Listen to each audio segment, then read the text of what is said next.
Московия. Это огромная равнина, и в большей части покрыта лесом. Эта страна полна болотистых мест, изобилует озерами и реками, но родит также много хлеба. В некоторых северных местах Московии такой холод, что там ничего не сеют, так как урожай не созревает. Простой солдат у них не имеет даже палатки.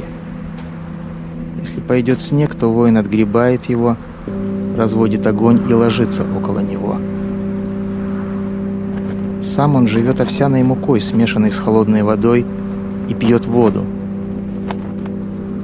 Московиты считают постыдным побеждать врага обманом, скрытой хитростью и из засады. Нет, это народ хитрый и вероломный. Характер их неискренний и непостоянный. То, чего они не могут добиться разумной деятельностью, того они стремятся достичь хитростью, силой и упорством. Русские исповедуют учение Восточной христианской церкви. Их религия – какая-то странная смесь греческой схизмы и своего дикого язычества. В своем величайшем невежестве они говорят много вздора, не зная ни книг, ни занятия науками. Верхнее платье русские носят шерстяное, шапки конусом вверх. По их форме различают состояние людей. Чем шапки выше, тем лицо почтеннее. Игра в карты и кости здесь не в употреблении. Русским запрещено также держать кабак. Это считается у них большим позором. Дома в Московии строят из еловых бревен. В комнатах к стенам прикрепляют широкие лавки, на которых обыкновенно спят, потому что постели не в употреблении. В городах у них много хороших мастеров, которые делают и продают нам деревянную посуду, седла, копья, украшения. Тем самым они грабят у нас золото. Сама Москва очень велика. Наверное, она больше, чем Лондон с предместьями. Дома в Москве большей частью деревянные. Улиц много, но они некрасивые и не имеют каменных мостовых. Русский царь живет в большом замке, выстроенном из красного обожженного кирпича. Стены толщиной 18 футов имеют 16 ворот и столько же бастионов. По одну сторону замка проходит ров, по другую – река. Своего государя московиты считают чуть ли не божеством. Царь Иван приятной наружности, имеет хорошие черты лица, высокий лоб, резкий голос. Свой народ он держит в большом подчинении. Все дела, даже самые незначительные, восходят к нему. После завоевания Казани и Астрахани он считает себя избранником Божьим, почти светочем, которому предстоит озарить весь мир. Поговорив с послами любого государства, после их ухода он моет руки в серебряном тазу, как бы избавляясь от чего-то нечистого.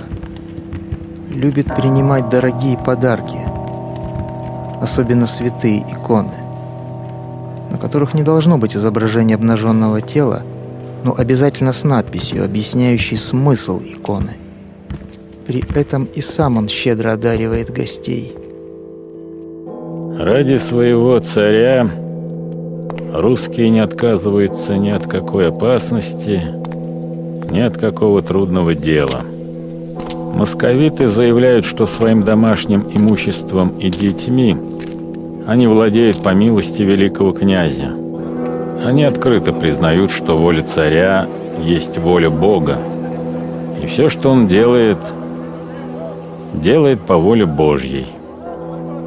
Царь запросто разговаривает и общается со всеми. С царским величием он соединяет приветливость и человечность. Он силен телесно, превосходит своих предков как доблестью, так и величием своего государства. Народ у него всегда при оружии, крепости хорошо укреплены, мира он не вымаливает, сила отражает силой.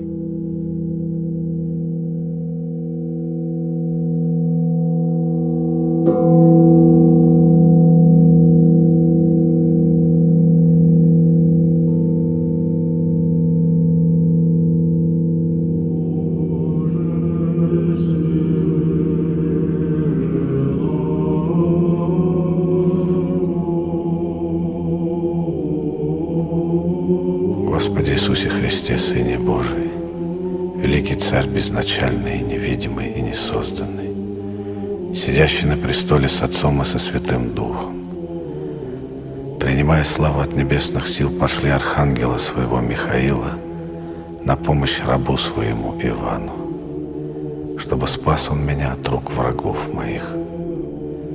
О великий Михаил, архангел, прогоняющий демонов! Господи Иисусе Христе, Ты добр и человеколюбив.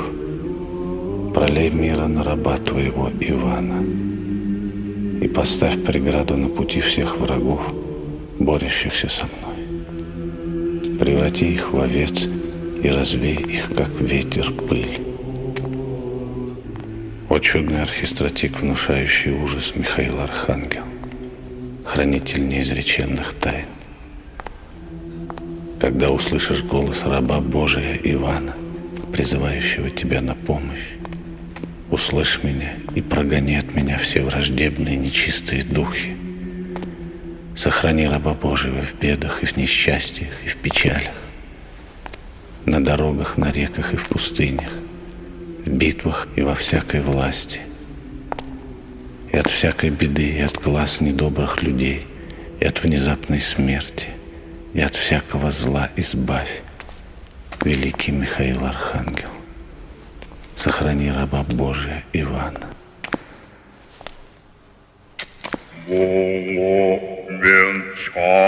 Венчанному царю и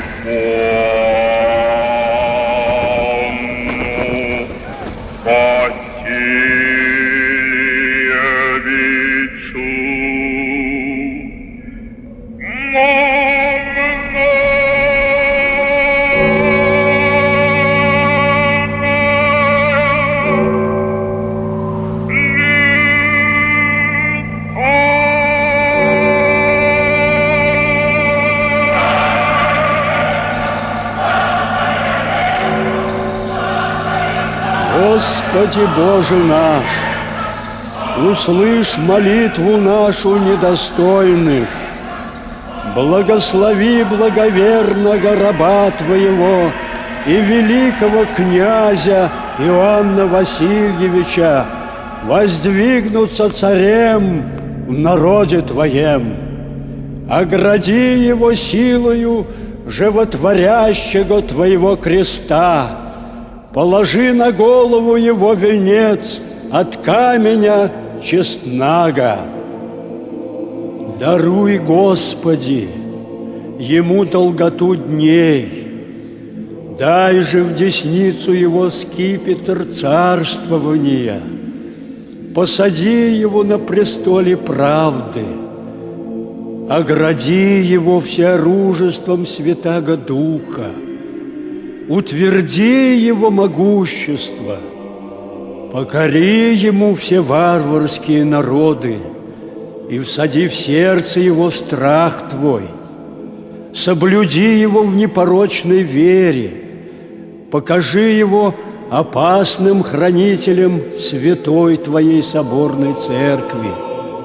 Наиболее же молим и благословляем, да пребудут у Тебя, благочестивого царя, все твои слуги и все твои христолюбивые воинства в любви и послушании, во страхе и единении.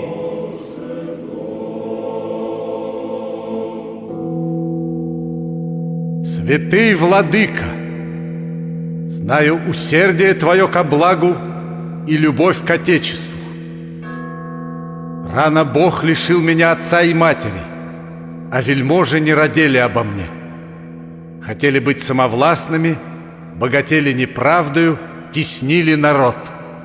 В жалком детстве своем я казался глухим и немым, не внимал стенанию бедных, и не было обличения в устах моих. Люди Божии и нам Богом дарованные, будьте великодушны, нельзя исправить минувшего зла. Забудьте, чего уже нет и не будет. Оставьте ненависть и вражду. Соединимся все любовью христианскую. Отныне я судья ваш и защитник.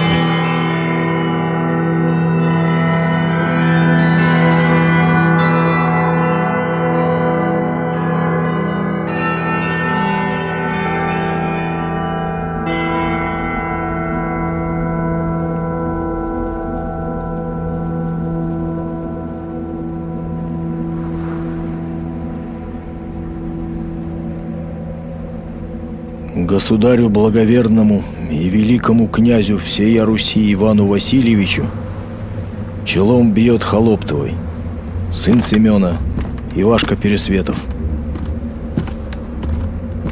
О тебе, государь, говорят, как о благоверном царе, что ты грозный и мудрый государь, приводишь к покаянию грешников, вводишь в свое царство справедливость. Государь, ты должен искать доброго и полезного совета не только у своих советников и бояр, но и у простых людей, потому что духовные дарования даются не по внешнему богатству, не по силе царства, но по душевной праведности. Ибо не смотрит Бог на силу и гордость, но смотрит на правду сердца. В каком царстве правда, государь, там и Бог пребывает, и не поднимается гнев на это царство. А царю нельзя быть без воинского духа. Ангелы Божии, и те ни на миг не выпускают из рук своих пламенное оружие. Воинами силен и славен царь.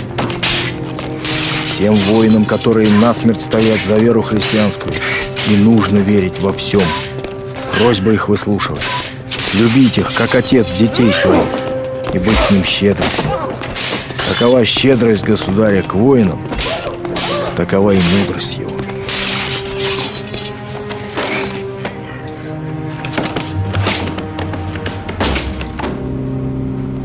Русская земля держится Божьим милосердием и милостью Пречистой Богородицы, а также молитвами всех святых и благословением наших родителей. И, наконец, своими государями. Неужели это свет, когда лукавые рабы правят? Царь же только по имени и по чести царь, а властью нисколько не лучше раба. Зачем же и самодержцем называется, если сам не управляет? И если царю не повинуются подданные, они никогда не оставят междоусобных браней.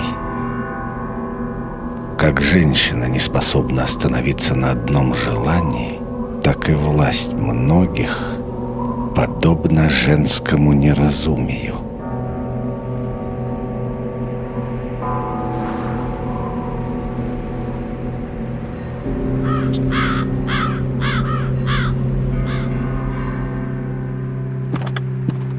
А что же твои вельможи, которым города и волости в управлении отданы? Сами они богатеют, и в лени пребывают, а царство твое в скудость приводят.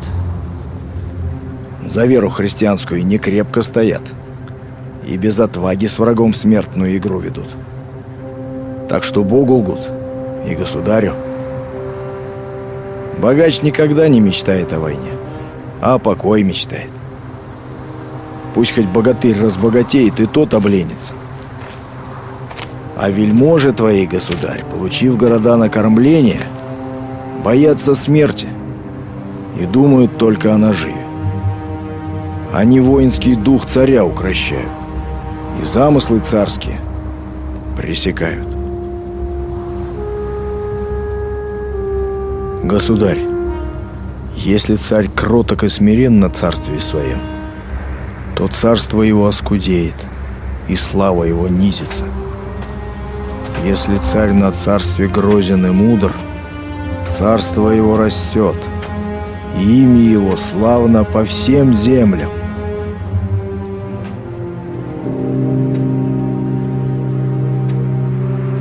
Государь, я холоп твой, Ермолай Еразм, который прибыл сюда, чтобы служить тебе верно. Государь, искорени в своем православном царстве сии пороки. Первый – это содомский грех. Бог сотворил человека и семя в нем для рождения детей, а мы сами свое семя убиваем и отдаем в жертву дьяволу. Второй порок – это всякое хмельное питье, и эта напасть губит всех. Корчмы сейчас во всех городах русских. И всякой блуднице впервые дьявольское искушение случается на пьяных сборищах. И смертоубийство тоже в опьянении. Вот две радости дьявола. В пьяных обществах начало разврата замужних и смертоубийства.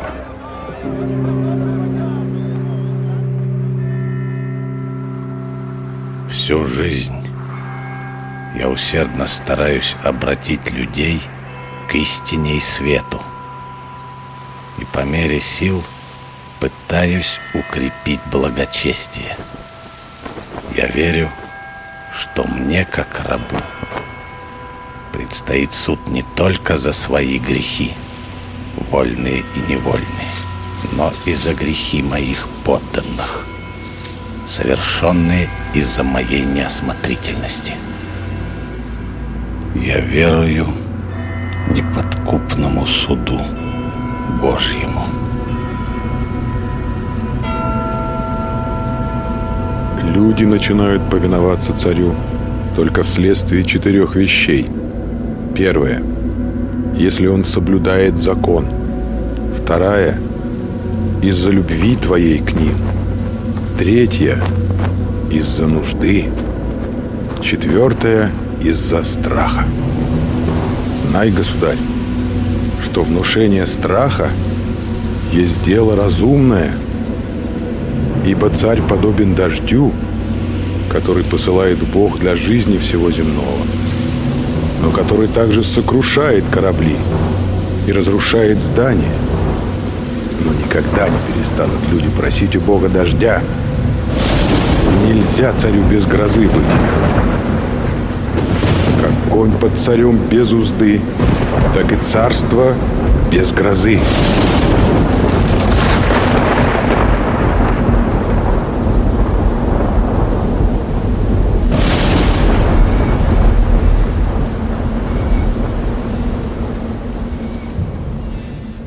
Одно дело спасать свою душу, а другое дело заботиться о телах и душах многих людей.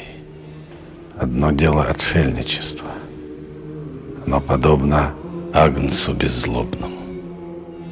Иное дело монахи, которые уже подчиняются уставам и заповедям. Иначе совместное их житие расстроится. Иное дело священническая власть. Она допускает славу, почести, подчинение одного другому.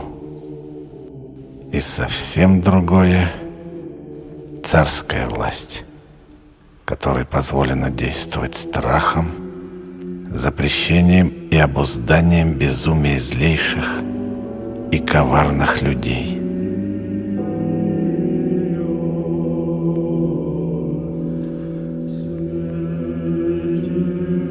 Всегда царям следует быть осмотрительными, иногда кроткими, иногда жестокими. Добрым наше милосердие и кротость, злым жестокость и муки. Если же этого нет, то он не царь. Царь страшен не для дел благих, а для зла. Хочешь не бояться власти, так делай добро. А если делаешь зло, бойся, ибо царь не напрасно меч носит.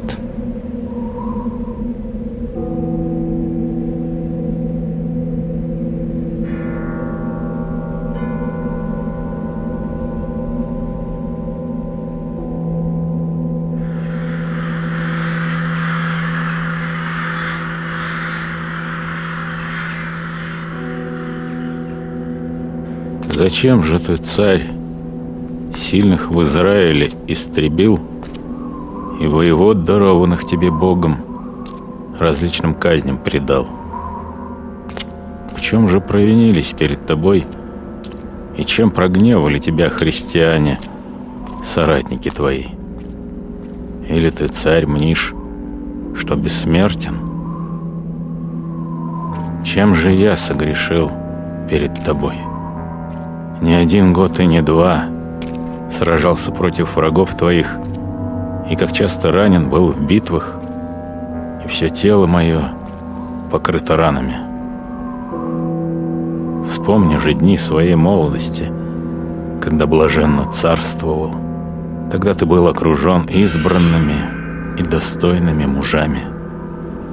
Ты же был не только храбрым и мужественным подвижником страшным врагам своим, но был наполнен чистотой и святостью.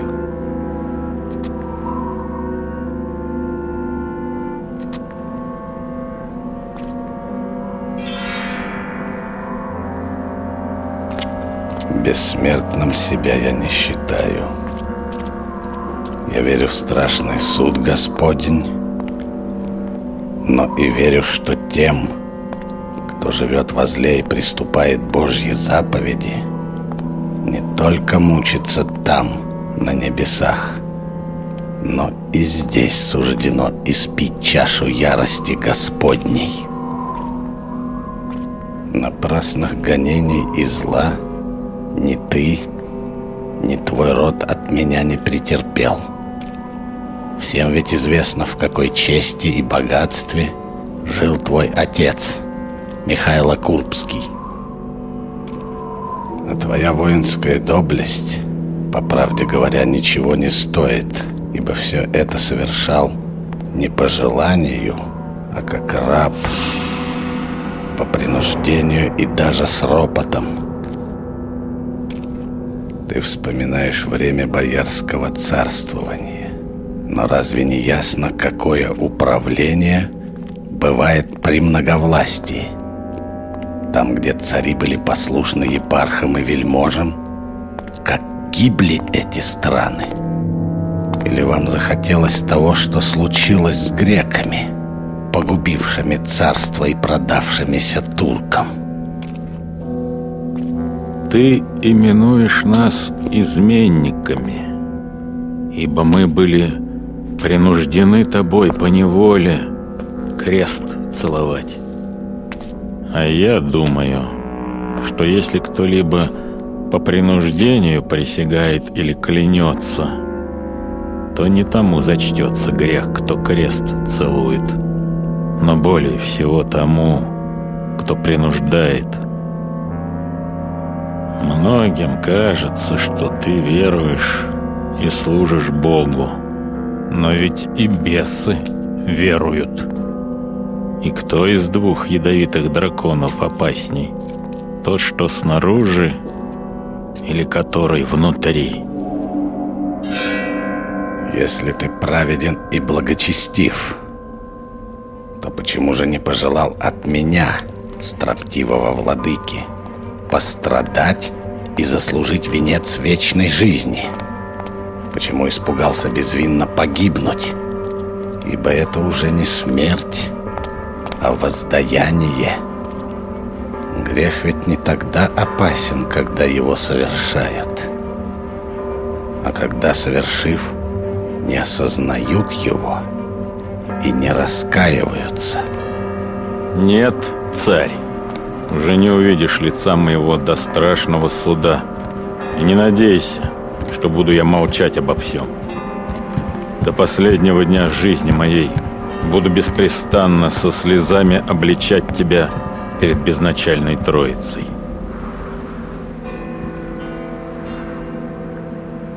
Неужели ты считаешь, что царь всегда должен действовать одинаково, независимо от времени и обстоятельств?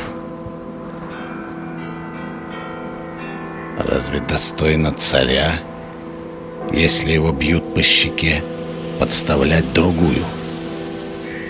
Это священникам подобает смирение. А как же царь сможет управлять царством, если допускает над собой бесчестие? Нет, бежал ты не от смерти, а ради земной славы и богатства ради. Или мнишь, окаянный, что убережешься? Нет. Если тебе придется воевать с ними против нас, тогда тебе придется и церкви наши разорять, и иконы попирать, и христиан убивать. Что ж ты, собака, совершив такое злодейство, пишешь и жалуешься? Чему подобен твой совет, смердящий гнуснее кала? И кто тебя сделал архиереем и позволил принять на себя учительский сан? Кто тебя поставил судьей и властителем надо мной? Все. Письмо мое, слезами омоченное, во гроб с собой прикажу положить перед тем, как идти с тобой на суд Бога моего Иисуса. Я же каюсь в одном своем грехе, что по воле короля Сигизмунда Августа должен был разорить Лудскую волость. Но я выполнял волю не языческого, а христианского царя, от которого надеюсь быть пожалован и утешен во всех печалях моих милостью его королевской. Да, ты нашел себе государя, который хуже последнего раба. От всех получает приказания, а сам же никем не повелевает. Но ты не найдешь себе там утешения, ибо там каждый только о себе заботится.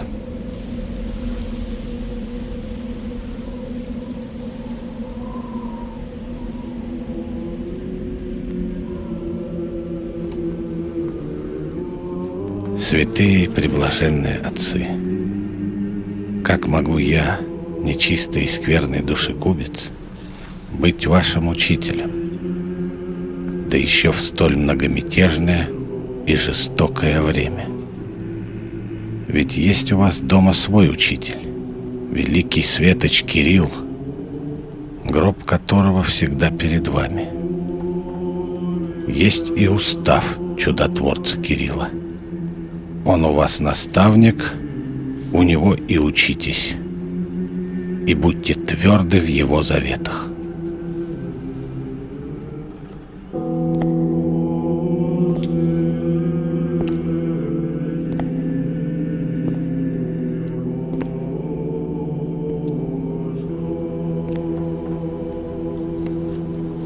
Когда мне впервые описали суровую монашескую жизнь, Сразу же возрадовалось мое скверное сердце с окаянной душою.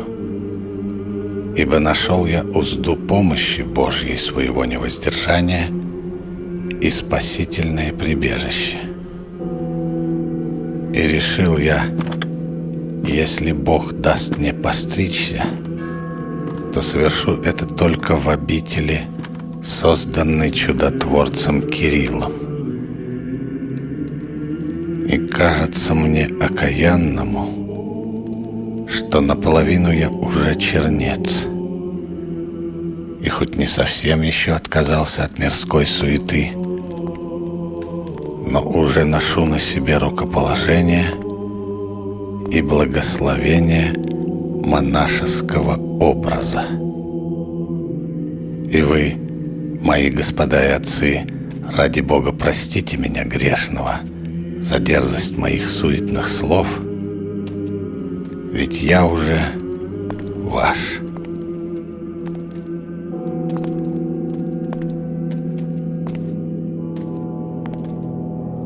Великие светильники Сергий, Кирилл, Варлаам, Пафнутий установили крепкие уставы иноческой жизни, а бояре Шереметьев и Собакин, придя к вам, ввели свои распутные уставы. Выходит, не они у вас постриглись, а вы у них постриглись. И Сергий, и Кирилл, и Варлаам никогда не гонялись за боярами, а обители их расширялись, потому что благочестием монастыри поддерживаются, а не послаблениями.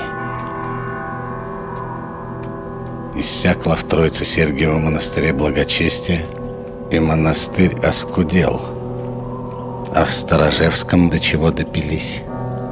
Некому и затворить монастырь. Милые мои, до сих пор Кириллов монастырь прокармливал целые области в голодные времена.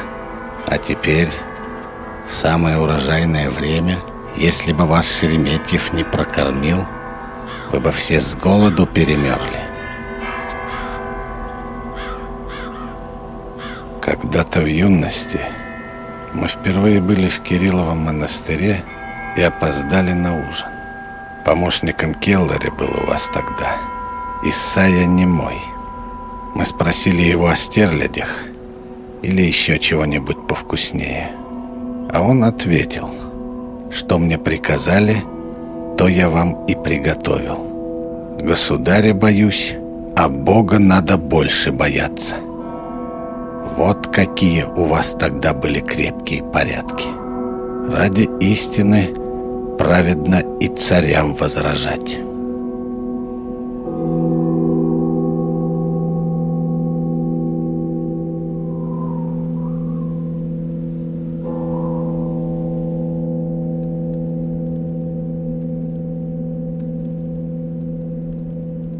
Слышал я, что у Шереметьева с Собакиным давняя мирская вражда. Так чего же стоит ваше учительство, если и пострижение прежней вражды не разрушает? Тогда, видно, и царство, и боярство, и любая мирская слава сохраняется в монашестве. И кто был велик в бельцах, будет велик и в чернецах. Но это ли путь спасения?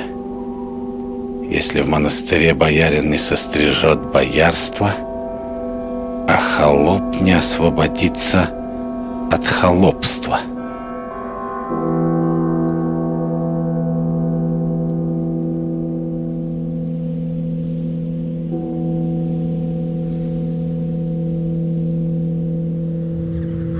После воплощения Христа смерть больше не имеет никакой власти для праведных и истинно верующих во спасение.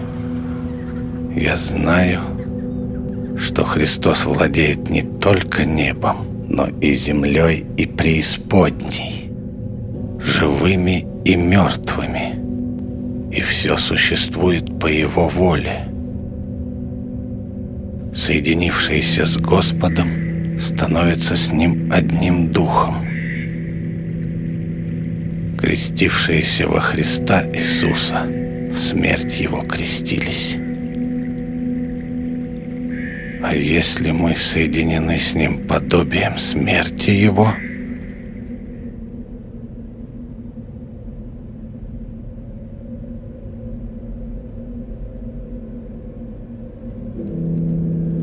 если мы соединены с Ним подобием смерти Его, то будем объединены и подобием воскресения. Это конец моего к вам письма. Скуйте Шереметьеву хоть золотые сосуды и воздайте ему царские почести. Установите вместе с Шереметьевым свои правила, а правила чудотворца оставьте. Как лучше, так и делайте. И больше мне не докучайте. Воистину ничего не отвечу.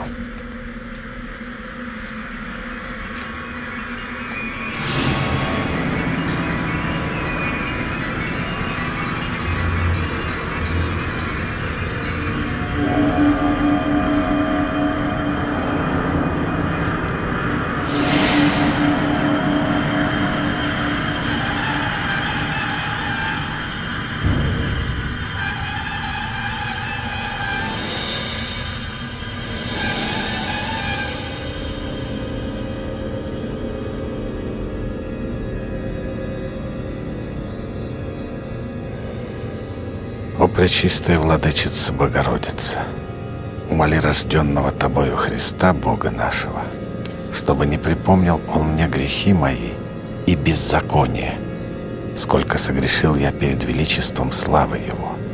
Но помилуй меня, великой ради милости Своей.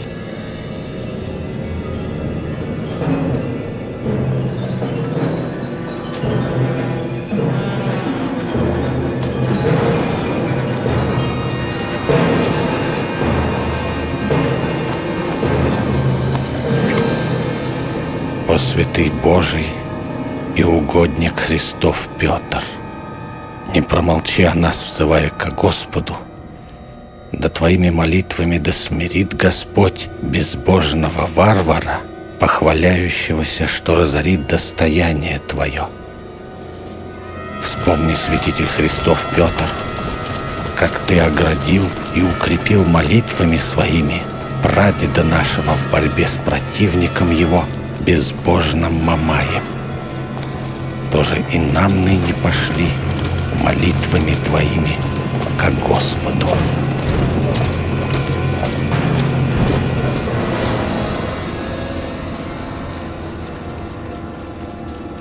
Воины Христовы, настал час, когда нужно единодушно пострадать за благочестие и за святую Церковь.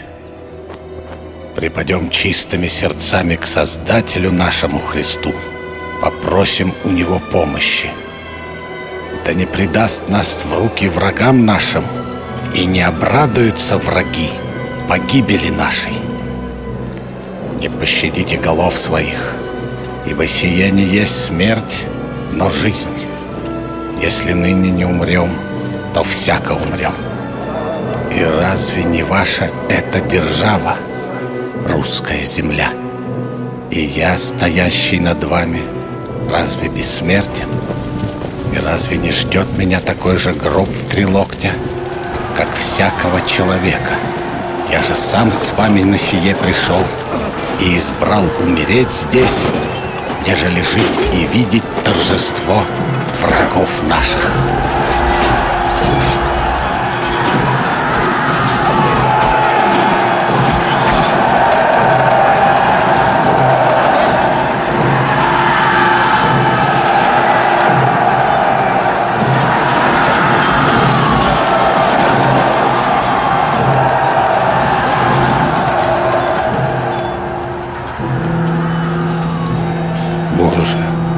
Услышь мой зов о помощи и осуди, Господи, борющихся с нами и противящихся нам врагов наших.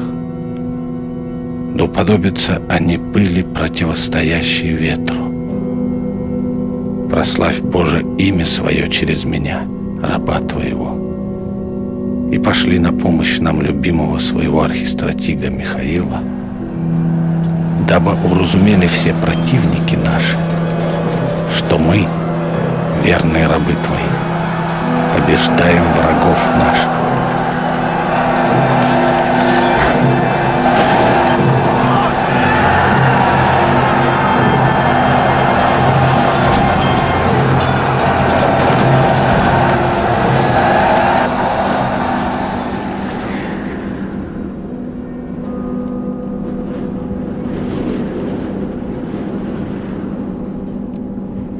Благодарю Тебя, Бог мой Христос, за то, что не отдал меня в руки врагов моих и не презрел моления моего, но даровал мне видеть своими глазами то, о чем мечтали прародители наши.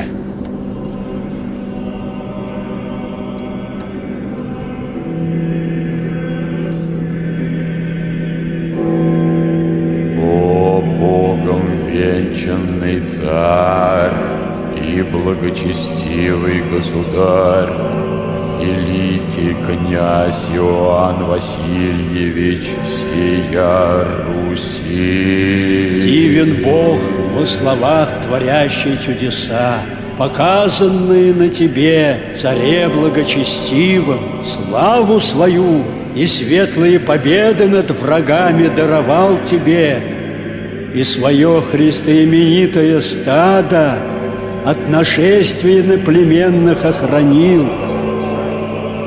Предал ты душу свою и тело за святую, чистую, пречестнейшую веру христианскую, и за церковь святую, и за порученную тебе паству православных христиан. По вере Твоей и великим трудам даровал Тебе Бог милосердие Свое, и воссияла на Тебе благодать Его, как на прежних благочестивых царях, творящих волю Господню.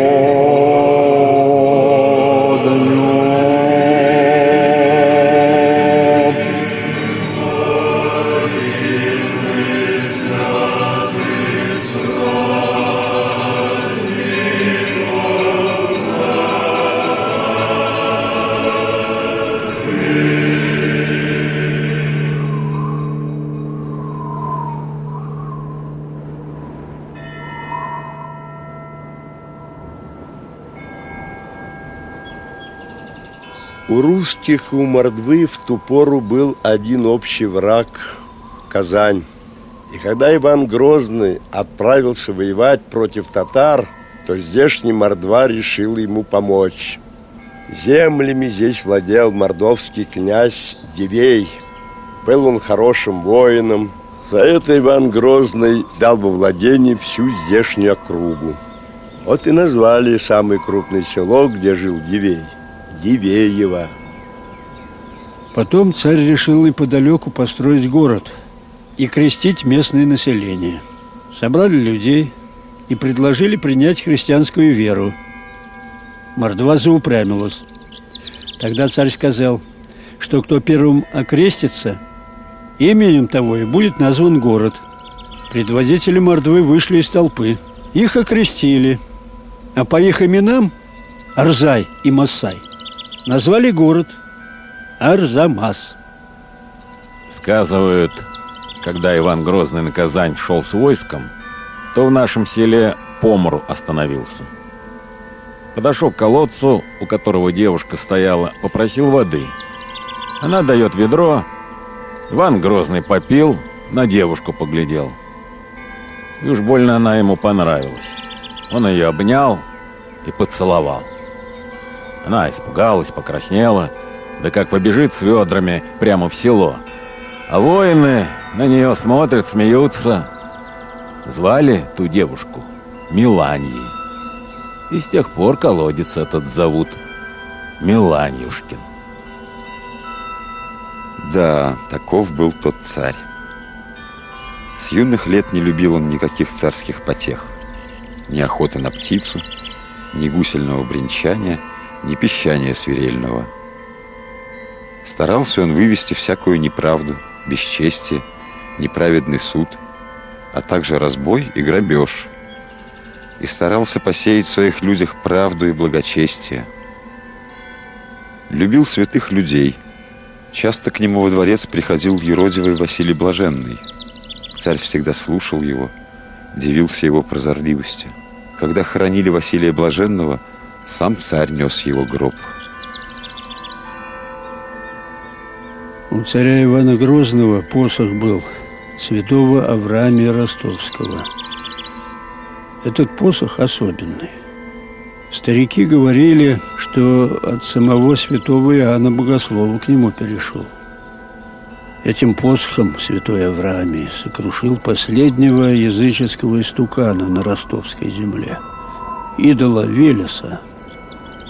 А царь Иван этим посохом потом крестил свое царство.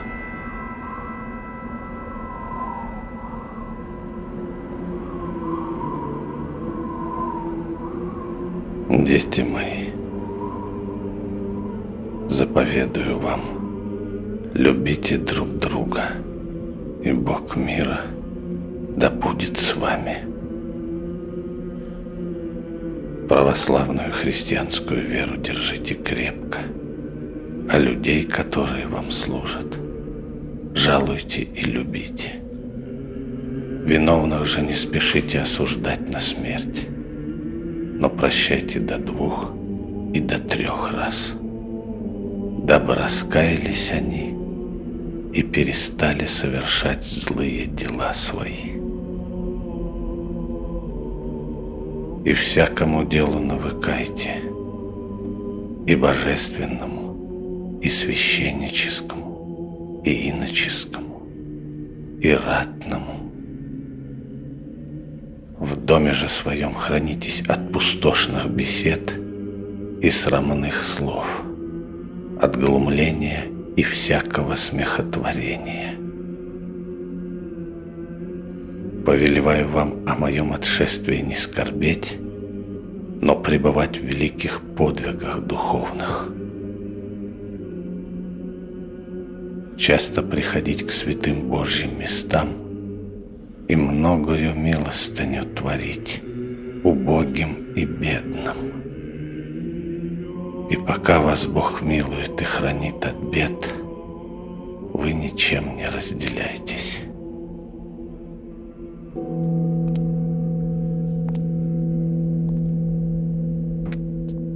О, друзья мои возлюбленные, когда увидите, что разлучился я с вами и земле предаюсь, помолитесь обо мне грешном ангелу святому, да проводит душу мою сквозь все мытарства и да спасет от всех бедствий.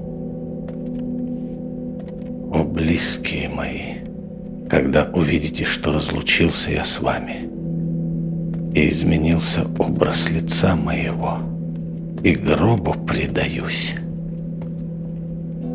молитесь обо мне ангелу святому, да отведет душу мою в место покойное.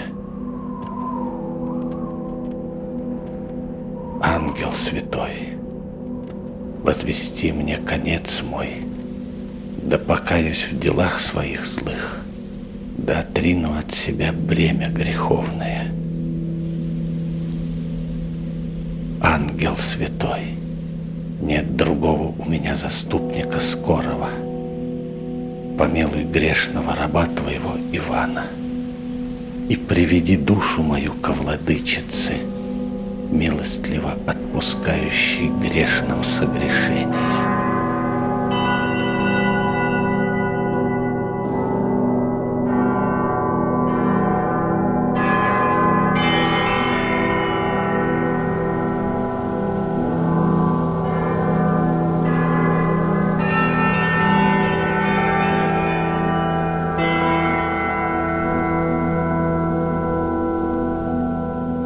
Плачу и вопию воевода Царя Небесного. страшно восхождение твое.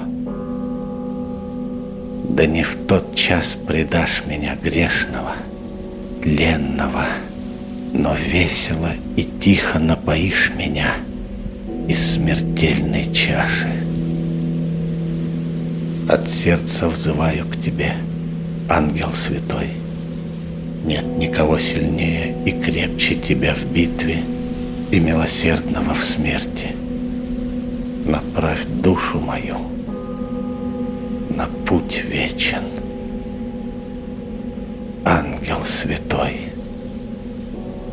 молюсь тебе, страшный и грозный, посланник высшего царя, посмотри на меня окаянного, да не ужаснусь вида твоего, и весело с тобою в путь пойду.